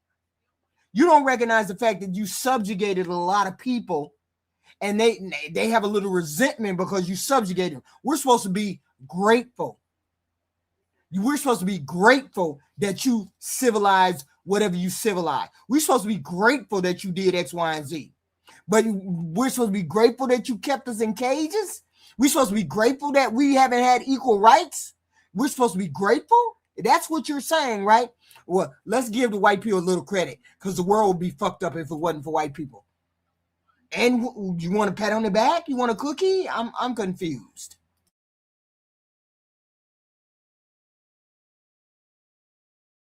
One of the more unpopular senators, but Texas is still a red state. But here's what I would say. I do think that Colin Allred will bring it closer than other. The only thing that has truly served as an anchor of the United States of America is that we have been, and by the grace of God, we always will be, a Christian nation. Actually, it isn't, and it never has been. And the idea that it is directly contradicts the intentions and written record of the people who founded the United States. The idea that America was founded as a Christian nation is a modern political myth. As historian Nicholas Rathod wrote in a 2008 analysis of the Founding Fathers' religious views, this interpretation is both historically inaccurate and fundamentally disrespectful to the founders' actual vision. In fact, only one of the 56 Founding Fathers was a member of the clergy, and many of the most influential founders, including George Washington, Thomas Jefferson, James Madison, Benjamin Franklin, and James Monroe, were not Orthodox Christians at all, and actually more so heavily influenced by deism, a belief system that emphasized reason, natural law, and moral philosophy over religious doctrine or divine revelation. And more importantly, the founders were explicit about what they did not want: religion embedded in government. James Madison, who's often considered the architect of the Constitution, fiercely opposed religious involvement in civil government. In 1785, he wrote Memorial and Remonstrance against religious assessments, arguing that government support of Christianity violated individual conscience and liberty. Thomas Jefferson, in his famous 1802 letter to the Danbury Baptists, wrote that the First Amendment created a wall of separation between church and state. The Constitution itself makes this unmistakably clear by stating in the First Amendment that Congress shall make no law respecting an establishment of religion. And Article 6 explicitly bans any religious test for public office. There's no mention of Jesus or Christianity or the Bible. And in 1797, during the era of the founders, the U.S. ratified the Treaty of Tripoli, which states plainly, quote, "The government of the United States is not, in any sense, founded on the Christian religion." That treaty was approved by President John Adams and passed unanimously by the Senate. If the founders believed that America was a Christian nation, or even wished that it were, this sentence would not exist. They did, however, believe that religion thrives best when it is free from government control, and that You done made news up in this mug, Mad Rush. They taught you fake history. What exactly? Name three things that they taught us that was fake. I'll wait, Mad Rush. We want to hear what 3 things the Democratic Party taught us that was fake. We want to hear it. And please don't start with the KKK, because the KKK didn't start the Democratic Party. The KKK fought along with the Democratic Party against civil rights. But once they figured out that we wanted to go a different way, they took their ass down south. Now they're a part of the Republican Party. They're a part of your party. So please tell us where they lied to us at. They taught us fake history to distort and lie to you. Please give me 3 things they lied about. This is what I want to know. Otherwise, shut your ass up, because you lying. Just be talking. the Founding Fathers' religious views, this interpretation is both historically inaccurate and fundamentally disrespectful to the Founders' actual vision. In fact, only one of the 56 founding fathers was a member of the clergy, and many of the most influential founders, including George Washington, Thomas Jefferson, James Madison, Benjamin Franklin, and James Monroe, were not Orthodox Christians at all, and actually more so heavily influenced by deism, a belief system that emphasized reason, natural law, and moral philosophy over religious doctrine or divine revelation. And more importantly, the founders were explicit about what they did not want: religion embedded in government. James Madison, who's often considered the architect of the Constitution, fiercely opposed religious involvement in civil government. In 1785, he wrote memorial and remonstrance against religious assessments, arguing that government support of Christianity violated individual conscience and liberty. Thomas Jefferson, in his famous 1802 letter to the Danbury Baptists, wrote that the First Amendment created a wall of separation between church and state. The Constitution itself makes this unmistakably clear by stating in the First Amendment that Congress shall make no law respecting an establishment of religion.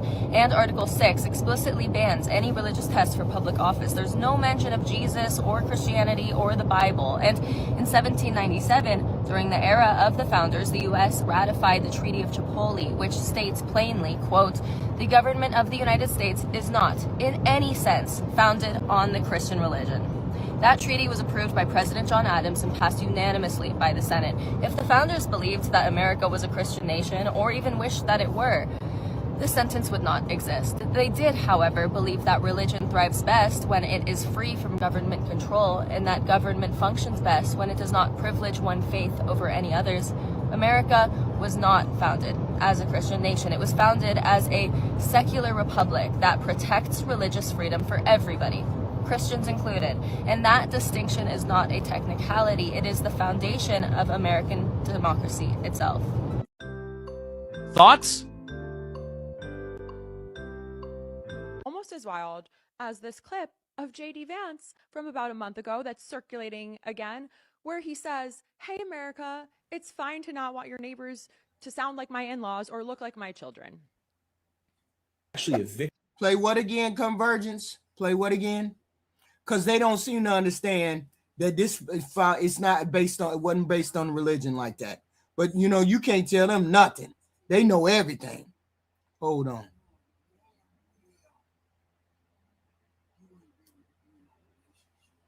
States of America is that we have been, and by the grace of God, we always will be a Christian nation.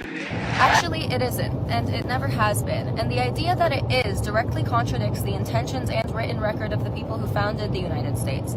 The idea that America was founded as a Christian nation is a modern political myth. As historian Nicholas Rathod wrote in a 2008 analysis of the Founding Fathers' religious views, this interpretation is both historically inaccurate and fundamentally disrespectful to the founders' actual vision. In fact, only one of the 56 Founding Fathers was a member of the clergy, and many of the most influential founders, including George Washington, Thomas Jefferson, James Madison, Benjamin Franklin, and James Monroe, were not Orthodox Christians at all, and actually more so heavily influenced by deism, a belief system that emphasized reason, natural law, and moral philosophy over religious doctrine or divine revelation. And more importantly, the founders were explicit about what they did not want: religion embedded in government. James Madison, who's often considered the architect of the Constitution, fiercely opposed religious involvement in civil government. In 1785, he wrote memorial and remonstrance against religious assessments, arguing that government support of Christianity violated individual conscience and liberty. Thomas Jefferson, in his famous 1802 letter to the Danbury Baptists, wrote that the First Amendment created a wall of separation between church and state. The Constitution itself makes this unmistakably clear by stating in the First Amendment that Congress shall make no law respecting an establishment of religion. And Article 6 explicitly bans any religious test for public office. There's no mention of Jesus or Christianity or the Bible. And in 1797, during the era of the founders, the U.S. ratified the Treaty of Tripoli, which states plainly, quote, "The government of the United States is not, in any sense, founded on the Christian religion."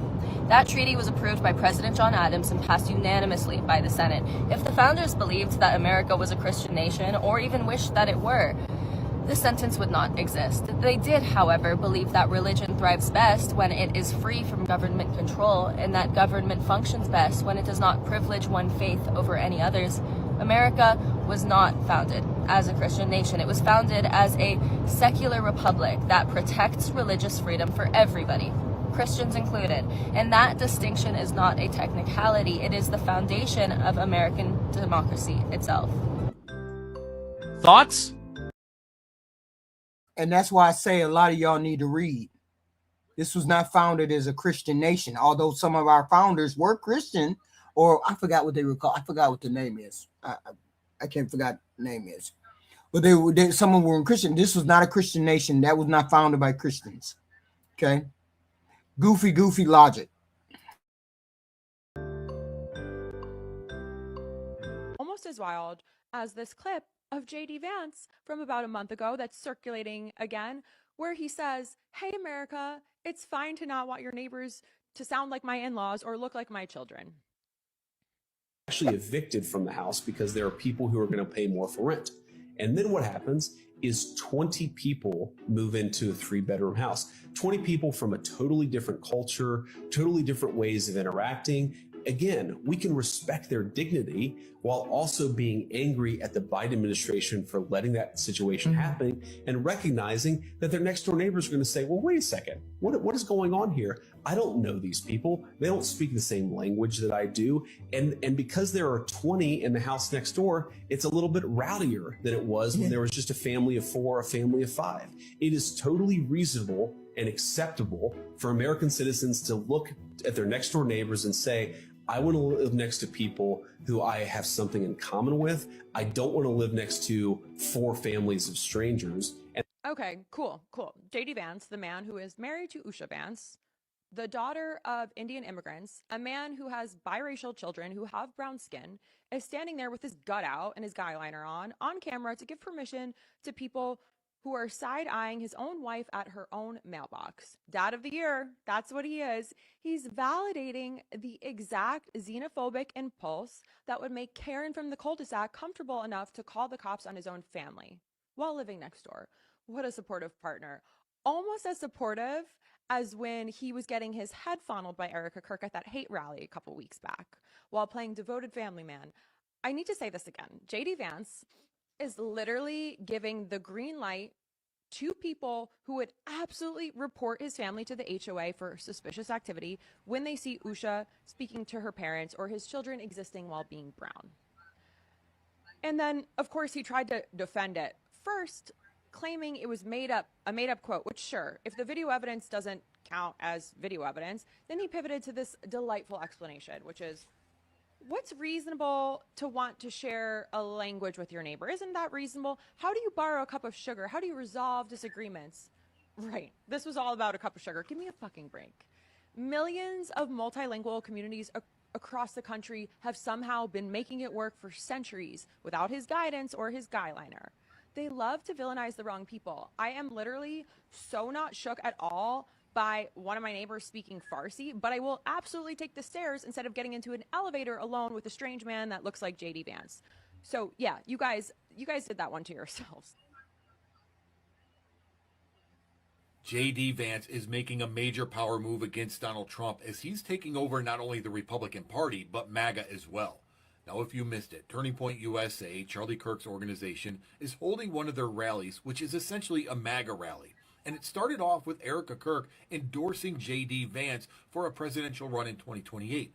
Then it was handed off to J.D. Vance, who gave his vision of what MAGA is and what America is, and rallied the people around him. This is in contrast to the rally that Donald Trump held just earlier this week in North Carolina, where absolutely nobody showed up save a handful of people. J.D. Vance, make no mistake, is making moves to become the leader of the MAGA movement. It seems at this point he's happy to let Donald Trump have his toys, whether it's the arch or whether it's the ballroom or his name on any number of buildings, while he's taking over the party behind Donald Trump's back. But if Trump should wake up to this, he will not take it lying down, and it could cause a big eruption. Part of the American dream is the idea that we're all, every single one of us, on the same team. We're all part of the same American family. If you want to destroy that, do what Democrats have done not just for the last 5 years, but for the last 30 or 40. Make one race the enemy of another. So make white men, make white people the enemy of the race. So the only way he's talking like that is because he's speaking in terms of trying to get rid of civil rights or get rid of any kind of equality that people have. This is the talk of those white supremacists. Let's get rid of stuff that makes us equal. People keep saying we're equal, we're the same, we don't need DEI, we don't need civil rights. If we're equal now and we have civil rights and we have DEI, then that means we would be unequal without the DEI or the civil rights. That's only logical. But they don't see it that way. They see themselves. This is fucked up. Let me get that quote. Make one gender the enemy of the other. Make Americans suspect and despise each other instead of loving their shared country. When I think about some of the most impassioned debates happening in our country, the nature of citizenship, of what it means to be an American, it all speaks to an obvious... Apparently what it means to be American is white. Because you seem to be trying to kick out everybody that ain't white. You seem to try to bring in people that are white instead of giving citizenship to people who ain't white. You only want to give them to white people. And the problem is you're the ones who always use identity against the other Democratic Party. Democratic Party wants to be included. We want everybody to come to our tent. You're welcome in our tent because we welcome the diversity. You don't welcome diversity over there in the Republican Party, which means I don't understand why the hell every time we turn around, these goofy people who get in the chat try to turn us against the Democratic Party. Every time you get into a chat, they started the KKK. They lied to y'all. They told y'all the truth. They told y'all fake shit like Mad Rush. Republicans make it known every chance they open their mouth that they don't want to be bothered with any other race besides the white race. Every chance they get, they open up their mouth and make and alienate half the people that's there. So I don't understand why y'all be trying to get Democrats to come over to y'all side, because y'all don't want us on y'all side. So I don't understand what's the big deal. Why you have a big deal about what we do? But see, y'all gonna be, what is it called? Y'all gonna be zombies and vote for JD Vance, even though JD Vance gonna get y'all lost. Y'all gonna vote for JD Vance because the powers that be got y'all by the short hairs, and y'all gonna vote for whatever they tell y'all to vote for. Shut your mouth and vote for what they want y'all to vote for, which is JD Vance. Truth. Americans are hungry for identity. We're hungry for belonging. We're hungry for a sense of our place in the world. And it's no surprise why. For many years, our fellow Americans have been dealing with a globalized economy that homogenized cultures and hollowed out our towns. Academics and activists pushing race and gender politics down everyone's throat 24/7. Big tech overlord. No, what it is when you're accustomed to being first, equality looks like oppression. When you're accustomed to privilege, equality looks like oppression. When white folks are accustomed to being privileged, which they are, which it is, this is how that country is, equality to somebody that's black looks like oppression. When you're accustomed to privilege, like most of you white folks can be, equality looks like oppression. That's wild. Identity politics. Why would we need to use identity politics against anybody? Why would we need to use that? Our tent, our Democratic tent, is big enough for everybody. White, black, Hispanic, you name it. Our tent is big enough for everybody. Why would we need to use identity politics against anybody? We haven't needed to use that against anybody. It's the Republicans who always want to come and talk about Oh, you got a man in the bathroom. Oh, you gay people. You brown Hispanic immigrants. Oh, you black people. 1550. Y'all the ones who always talk about race. You always bring up identity politics. Democrats would never talk about identity politics at all if y'all wouldn't bring it up. It's the culture wars. That's all y'all got. Republicans never stand on anything. Y'all don't stand on nothing. That's all you got is culture wars and identity politics. Because that's why J.D. Vance keeps mentioning it every time he gets in front of the microphone. Every time he gets into the microphone. Us white men need to get representation. Us white men need to be represented. Y'all always talking about all them other races. Y'all don't be talking about the white man. Every chance he get in front of a microphone, talk like that. That's why he's losing. That's why he's losing ground with blacks, Hispanics, Mexicans, you name it. That's why he's losing ground with them. Because every time he turn around, he's talking about, oh, the white man, we got to feel sorry for the white man. The white man, oh, he needs so much help. Them civil rights is taking rights away from the white man. DEI just done took stuff from the white man. That's all you hear. That's all you hear from J.D. Vance. Every time he get in front of a microphone, that's what you hear from J.D. Vance. And that's why J.D. Vance won't get past any of his, and half his base, half the MAGA people can't stand him. Half the white people can't stand him. So run you sheep are going to vote for J.D. Vance. Go ahead. Using their internet platforms to censor stories that challenge the dominant far-left narrative in our country. More than any time I can recount, people are talking about American identity and figuring out what it is that unites us. But I want to say something here. The only thing that has truly served as an anchor of the United States of America is that we have been, and by the grace of God, we always will be a Christian nation. I know y'all want him to be Shoshana. I know you want him to be, because the sheeps on the right Republican side definitely gonna vote for him, because that's the whole point of this stream. The whole point of this stream is to tell y'all that y'all sheep, and we see y'all candidate, and thank God they done picked y'all candidate for y'all. Thank God. Y'all don't need no primary, just like Kamala didn't need no primary. Y'all don't need no primary. Y'all don't need nobody to run against J.D. Vance. He is the next president. Go J.D. You right. We got sheep on board already. Hell yeah. I know they violating federal law. Let them go ahead on. They got sheep already. You got people in the chat. No, honey. We never do the sheep thing. We never do. We never do. Why you think half of us sat at home last election? Because we didn't want to vote for Kamala. Because we said hell no. That's why most of us sat at home. Y'all on the other hand, y'all get in line. Somebody tell y'all get in line. It's like the Borg. All Republican zombies get in line, and y'all get in line. And all y'all gonna get in line and vote for J.D. Vance.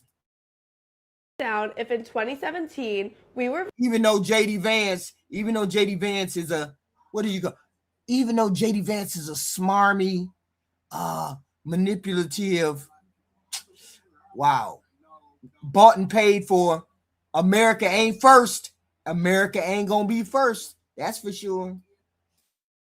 That's the problem that Nick Fuentes has now. He ain't endorsing no Nick. He ain't endorsing no JD Vance, because JD Vance ain't gonna put America first. And a bunch of y'all zombies don't care either. Y'all don't care. Y'all just want to do what the Borg say. Go ahead.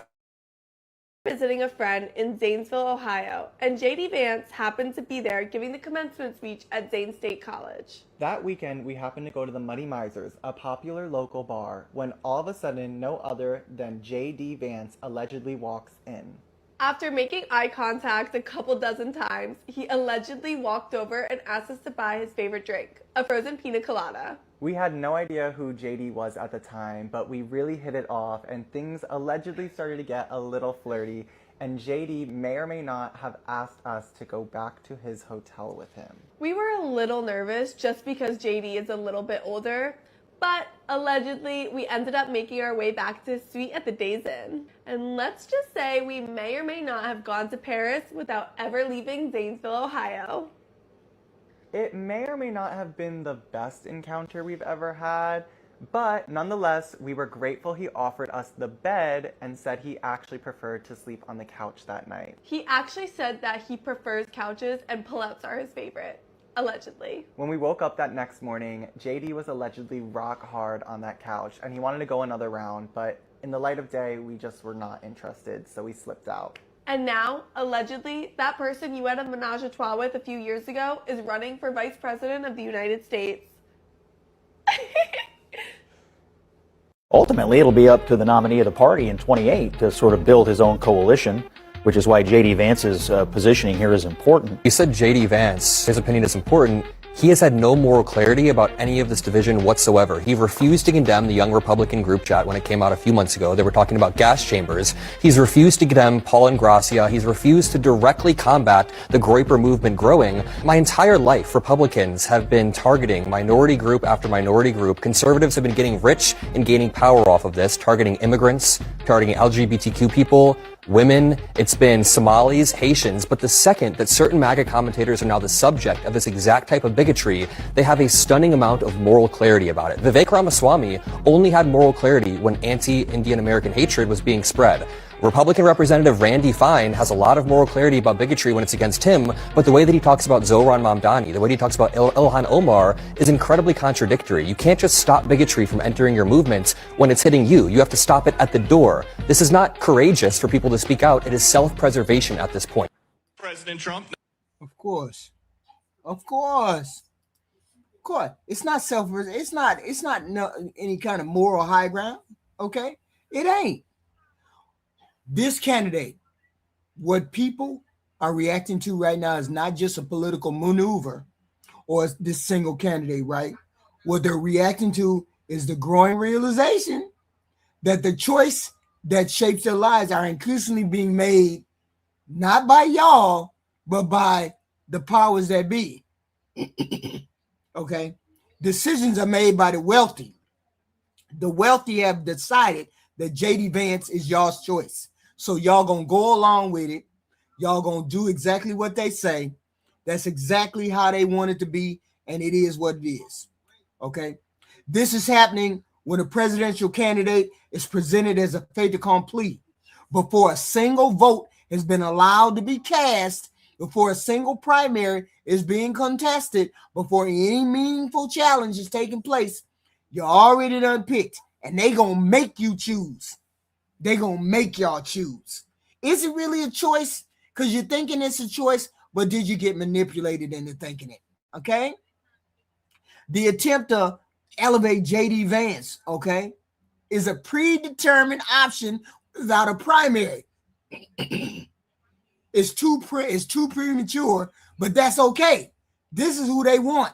This is who they gonna give y'all. This is who y'all gonna vote for. Okay? Y'all being told implicitly, but unmistakably, that the process itself, the voting, the primary is inconvenient. It don't matter because y'all gonna vote for them anyway.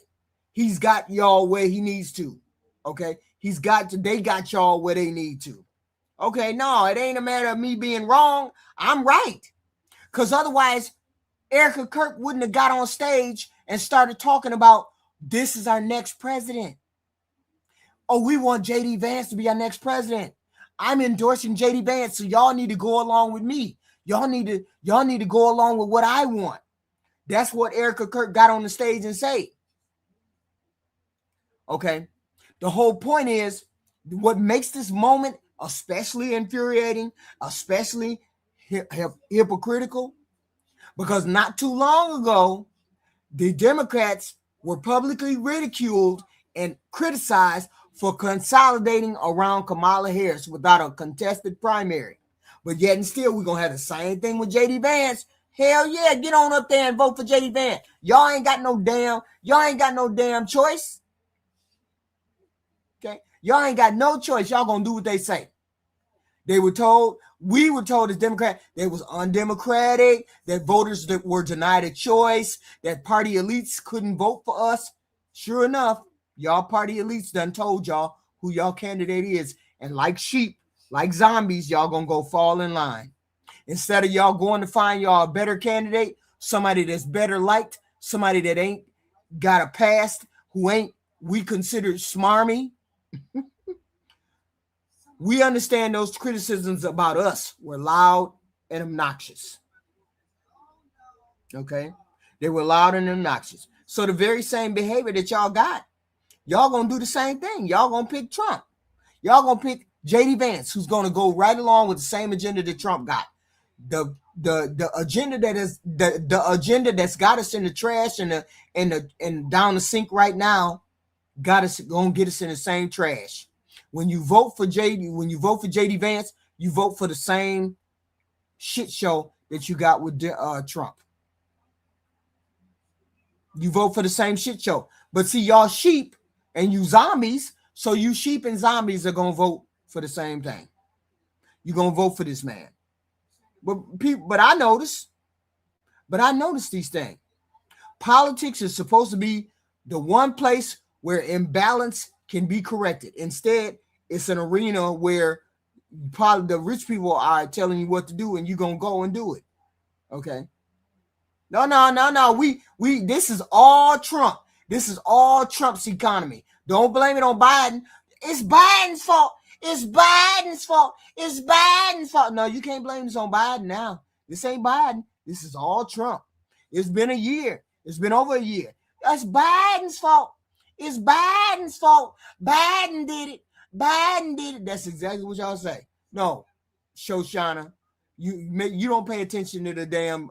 You don't pay attention to the markers. I understand. Most of y'all zombies. I get it. I'm just telling y'all who y'all got to vote for. This is HQ telling y'all got to vote for J.D. Vance. Okay, J.D. Vance is not being lifted up by a grassroots movement. He is not being demanded by a broad and enthusiastic crowd. Even Donald Trump, the central figure in the modern Republican Party, has not endorsed him. Why hasn't he endorsed him? He's shown no confidence that he gonna be willing to take over the job. He is not. Donald Trump ain't went out on the stand and said, "Hey y'all, vote for J.D. Vance in 2028. Y'all need to do that. Y'all need to vote for J.D. Vance in 2028. Donald Trump ain't went out there and did that. He ain't went out there and did that. Cause Donald Trump know J.D. Vance ain't shit. He knows J.D. Vance. He knows how J.D. Vance feels about him. He knows J.D. Vance is pretending. J.D. Vance is a faker and a fraud. Donald Trump would be out there on the damn campaign trail endorsing J.D. Vance if he wanted to. But he don't. He has not rallied not one person around that man. Not one person. That absence, that non-endorsement matters because it underscores a bigger truth. JD's candidacy is not being driven by popular demand, but by elite people trying to push JD Vance on y'all. And you MAGAs, you Republicans, you zombies are going to go right along with it. Well, the president know he can't run a third term. That's just goofy logic talking Luke Skywalker, and you goofy for even bringing it up. And this preference for JD Vance is being imposed upon y'all despite clear signs of people not liking his ass. Vance's rhetoric has alienated large segments of the electorate.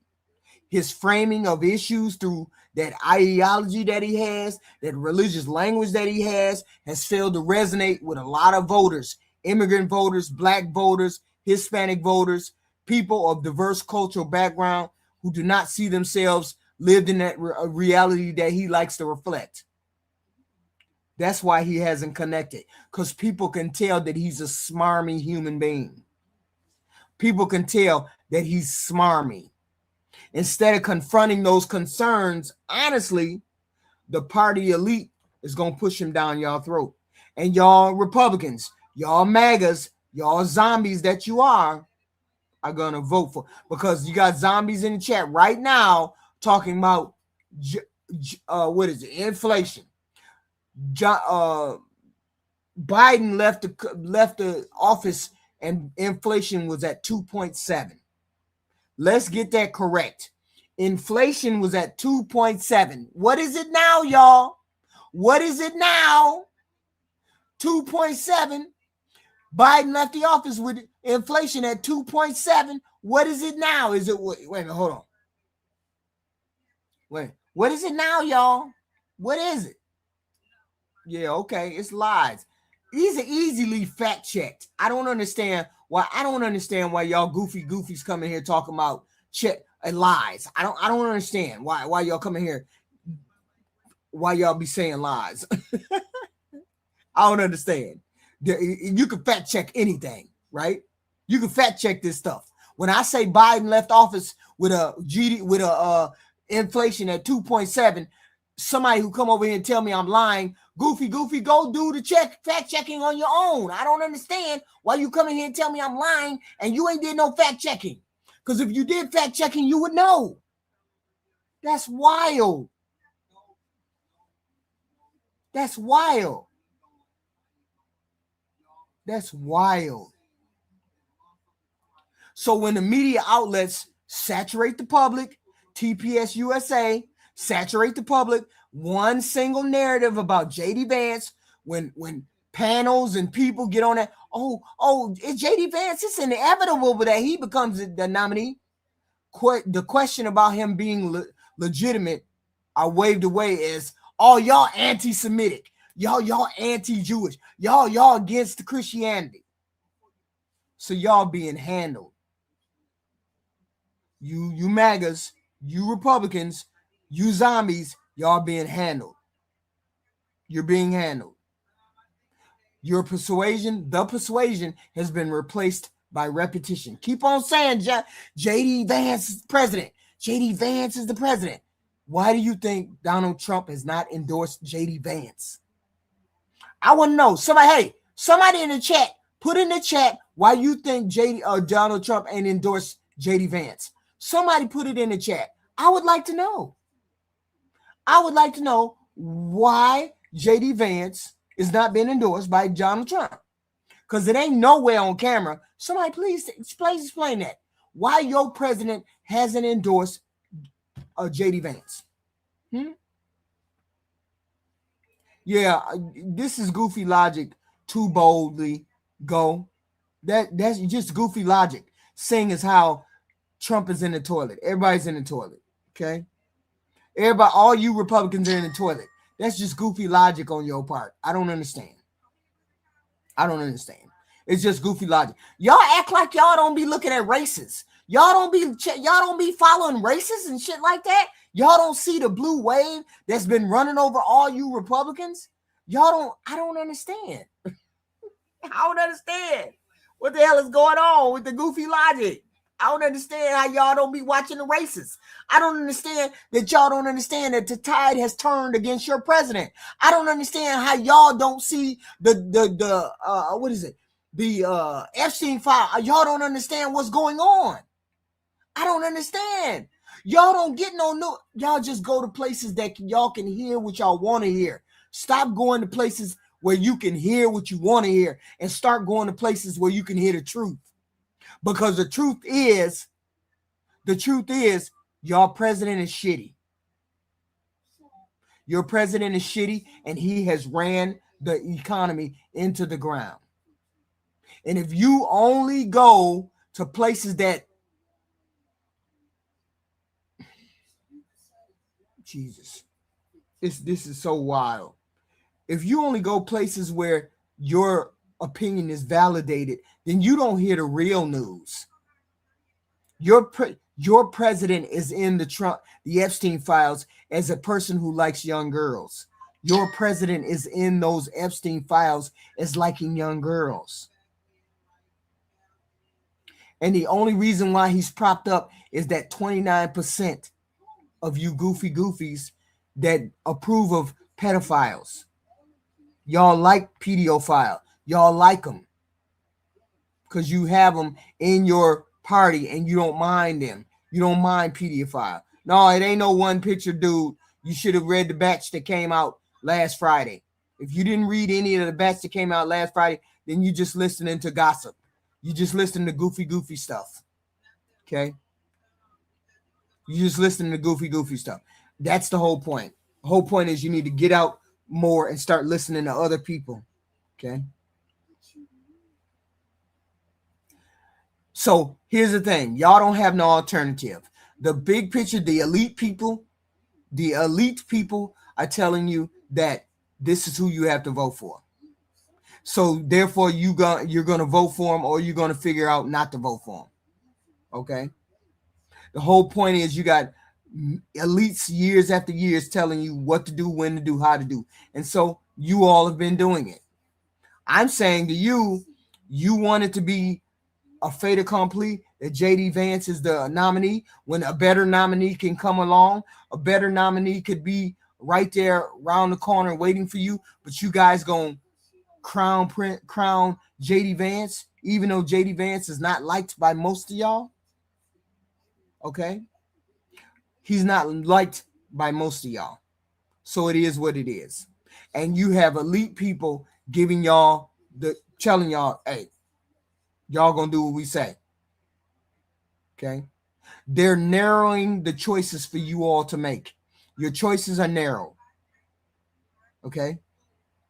The whole point is you guys are going along with it. I'm not saying this. I'm saying Erica Kirk got on that damn stage and said, I am endorsing JD Vance. Why don't you all endorse JD Vance too? She got on the stage and said that. There's nothing delusional about what I'm saying. She said it. But what is also true is that the president hasn't came out and endorsed JD Vance. I wonder why that is. I wonder why that is. Because they're going to tell you who to vote for. So it doesn't matter. You really don't need to think anymore. You don't need to put any effort in anything anymore. Your candidate is chosen. That is your candidate. It's who you're going to choose from because you don't want to think beyond your nose. Okay? You don't want to think beyond your nose. So you're going to pick JD Vance. And that's all I'm saying. All I'm saying is, hey, they got y'all. They got y'all where they want y'all, and y'all gonna do what they say. So it is what it is. And I get it. I do, because now when y'all pick JD Vance, when y'all pick JD Vance, I'm gonna laugh at y'all. Yeah, y'all sheep. Y'all go along with whatever they say. Y'all got y'all candidate already chosen. It is what it. Let me play this one thing one more time. One more time, y'all. One more time. See, you got off the roof all right? Yeah. You said this morning that you probably won't be running for a third term. This weekend, Secretary of State Rubio said that he thought J.D. Vance would be a great nominee. You could clear the entire Republican field right now. Do you agree that the heir apparent to MAGA is J.D. Vance? What? Yeah. There you go. Straight up in your face. Straight up in your face, President Trump. Endorse your boy. I think most likely, in all fairness, he's the vice president. I think Marco is also somebody that maybe would get together with JD in some form. I also think we have incredible people, some of the people on the stage right here. So it's too early, obviously, to talk about it. But it's too early to talk about it. Trump talk about whatever the hell he want to talk about. But that ain't the truth. That ain't the case. Because he's not going to endorse JD Vance. And he not going to let y'all put him in the place of endorsing Vance. Okay? He's just not going to do that. He wants to actually put one of his sons in there or something crazy like that. But we know for a fact that he don't want JD Vance. Why don't he want JD Vance? Because he knows JD Vance is fake and a fraud. And JD Vance is bought by the rich tech companies. And he's going to put in the place everything to hold the poor people down. Look, the table and the restaurant is set for the rich people. The rest of us are just fucking waiters and bellboy men and garbage people. That's all we are. The table and the restaurant is set for the rich people. We just they fucking servants. I appreciate y'all coming out for this content on Christmas Day. Please and thank you. The game is about to start. I'm sure it is. I appreciate all y'all. Please hit the like, share, and subscribe. You know, we have content like this every day. This is my last broadcast for the day. Because I don't have my ass on here. Or maybe, I don't know. Depends on whether President Trump do anything crazy. But I'll holler at y'all later. Just in case he do anything crazy, I'll be back. If he don't, I won't be back. I appreciate all of y'all. I appreciate all of y'all. I appreciate